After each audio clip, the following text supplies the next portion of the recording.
नमस्कार दोस्तों, कैसे हैं आप? आशा करता हूँ कि आप काफ़ी अच्छे होंगे। हमारे इस सरकारी कर्मचारी हब में आपका हार्दिक स्वागत है। तो जैसा उम्मीद लगाई जा रही थी, जैसा सोचा जा रहा था कि और जिस बात का डर था वही चीज़ हुई। जितना फिटमेंट फैक्टर यहाँ पर हमने बताया था, ठीक है? कैलकुलेट करके आपको और आप भी अंदाज़ा लगा रहे थे, तो वही फिटमेंट फैक्टर यहाँ पर निकला है। जो हमारे फाइनेंस सेक्रेटरी हैं, उन्होंने यहाँ पर घोषणा कर दी है कि सरकार इतना फिटमेंट फैक्टर देने वाली है। अगर सरकार इसके ऊपर जाती है तो वित्तीय नुकसान 100% होने जा रहा है, ठीक है? तो वो फिटमेंट फैक्टर निकल के आ चुका है और आपकी सैलरी भी लास्ट में उन्होंने बता दी है।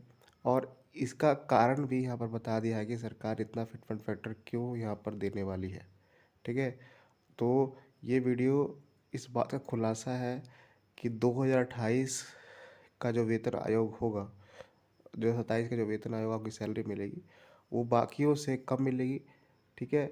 और इसका कारण यहाँ पर उन्होंने बता दिया है। तो पूरी खबर देखिएगा। अगर चैनल पे आप नए हैं, चैनल को आप ज़रूर सब्सक्राइब कर लें, साथ में आप घंटी का निशान दबा दें ताकि आने वाले वीडियो की नोटिफिकेशन आपको मिल सके, उसका फ़ायदा सबसे पहले आप ले पाएँ। तो जो भी इन्फॉर्मेशन दूंगा उसका लिंक, उसका सोर्स लिंक आपको डिस्क्रिप्शन बॉक्स में भी मिल जाएगा, वहाँ से आप उसे डाउनलोड कर सकते हैं। तो चलिए इस वीडियो को हम स्टार्ट करते हैं। तो अपनी स्क्रीन पर आप देख पा रहे होंगे फॉर्मल जो है हमारे फाइनेंस सेक्रेटरी है, उन्होंने यहाँ पर बताया था और एक इंटरव्यू में यहाँ पर कहा है कि फिटमेंट फैक्टर जो है यहाँ पर लास्ट में उन्होंने सैलरी बता दी और लास्ट में सैलरी में एक बहुत बड़ा बदलाव है, वो देखिएगा ज़रूर।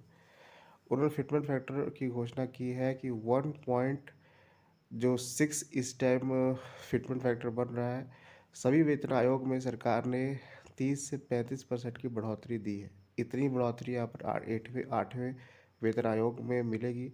तो आपका फिटमेंट फैक्टर यहाँ पर निकल के आ रहा है 1.92। अपनी स्क्रीन पे आप देख पा रहे होंगे 1.92 से ज़्यादा फिटमेंट फैक्टर नहीं होगा। अगर इससे ज़्यादा सरकार जाती है तो उसको वित्तीय नुकसान यहाँ पर होगा। तो अपनी स्क्रीन पे आप देखिए लिखा गया है, former finance secretary has indicate that 8 central CPC commission fitment factor likely to around 1.92, ठीक है? Rather than demanded high, demand ज़्यादा हो रही है, पर ये एक चाँद के समान है, चाँद पे जाने के समान है, ऐसा नहीं होने वाला। 1.92 ही आपको फिटमेंट फैक्टर यहाँ पर मिलने वाला है।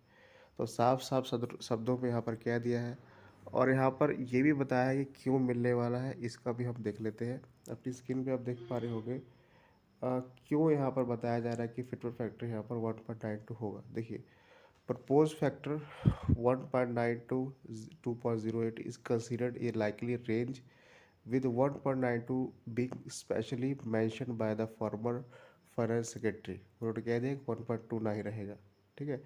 इम्पैक्ट क्या रहेगा सैलरी पर? सैलरी तो चलिए इतनी हो जाएगी, ठीक है? अब यहाँ पर बताया जा रहा है रीज़न क्या है, ये रीज़न जानना बहुत ज़रूरी है। अपनी स्क्रीन पे आप देख पा रहे होंगे the lower projection is attributed to the government need to balance employee demand with physical constraint।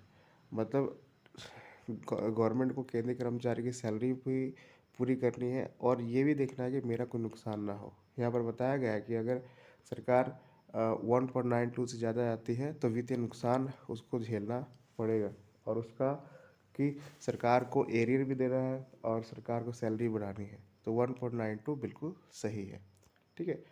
अब आते हैं यहाँ पर सैलरी पर। सैलरी पर यहाँ पर क्या यहाँ पर कहा गया है, सैलरी को आप ज़रूर देखिए, जब आपको समझ आ पाएगा। यहाँ पर देखिए सैलरी यहाँ पर बताई गई है और ये सब कुछ अलाउंस जोड़ के बताई गई है, ठीक है? अ, अब देखिए, अब रिवाइज पे जो है आपकी 18,000 से जिसका बेसिक 18,000 है, ठीक है?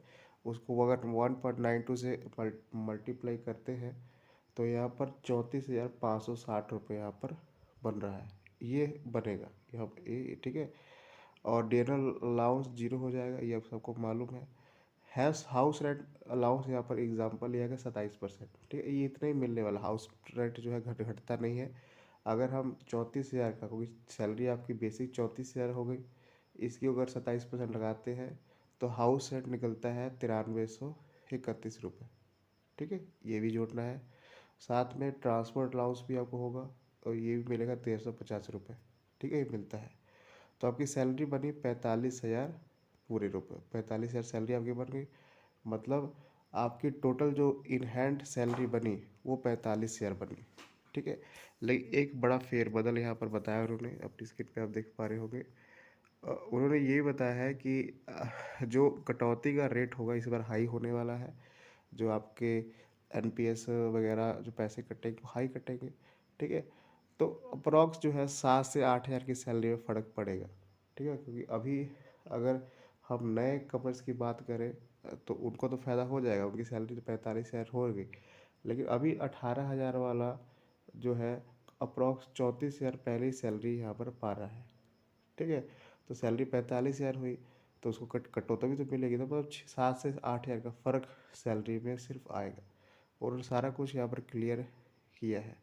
ठीक है, तो उन्होंने कारण भी बताया है और एक बड़े इंटरव्यू पैनल पर ये सारे चीज़ें डिस्कस हुई और उन्होंने अपने जेन्युइन चीज़ें रखी है कि क्यों सरकार 1.92 यहाँ पर देने वाली है, इससे ज़्यादा सरकार यहाँ पर नहीं देगी। ठीक है, तो बिल्कुल जनरल बात की है, जैसे हम हर वीडियो में कह रहे थे। क्योंकि उन्होंने ये भी कहा है कि सरकार ने जितने भी वेतन आयोग हुए हैं, जितने भी वेतन आयोग हुए हैं, सरकार ने 30-32% से बढ़ोतरी ज़्यादा नहीं दी है। किसी वेतन आयोग को उठा के आप देख लें तो इस बार भी 30% की और 32% की बढ़ोतरी मिलेगी। और पहले आपका जो फिटमेंट फैक्टर है 1.6 यहाँ पर है, तो अप्रॉक्स जो है 30% की बढ़ोतरी यहाँ पर मिलने वाली है, तो वही 1.92 निकल के आ रहा है। ठीक है, तो फ़ायदा तो होगा, लेकिन जब डीए आपका बढ़ेगा 6-6 महीने बाद उसी टाइम फ़ायदा होगा। हाल ही में जब जब वेतन आयोग आएगा वो आपको फ़ायदा दिखता हुआ नहीं आएगा। ठीक है, क्योंकि डीए जीरो हो जाएगा। मेन आधार डीए ही था। और ये भी बता दिया कि सरकार मर्जिंग के ऊपर कुछ करने वाला नहीं है, जैसे सैलरी बढ़ानी है वैसे ही यहाँ पर बढ़ाएगी। ठीक है, तो सारी ये इन्फॉर्मेशंस उन्होंने साझा की। ठीक है, तो इस बात में सच्चाई भी है। क्या लगता है आपको, कमेंट सेक्शन में ज़रूर बताइएगा। और वीडियो को तमाम केंद्रीय कर्मचारी तक शेयर ज़रूर करिएगा, क्योंकि आपकी सैलरी का अनुमान जितना लगाया जा रहा था उतना ही यहाँ पर फाइनेंस सेक्रेटरी ने यहाँ पर बताया है। ठीक है, इसको आप शेयर ज़रूर करिएगा। चैनल को आगे की न्यूज़ के लिए सब्सक्राइब करें। धन्यवाद।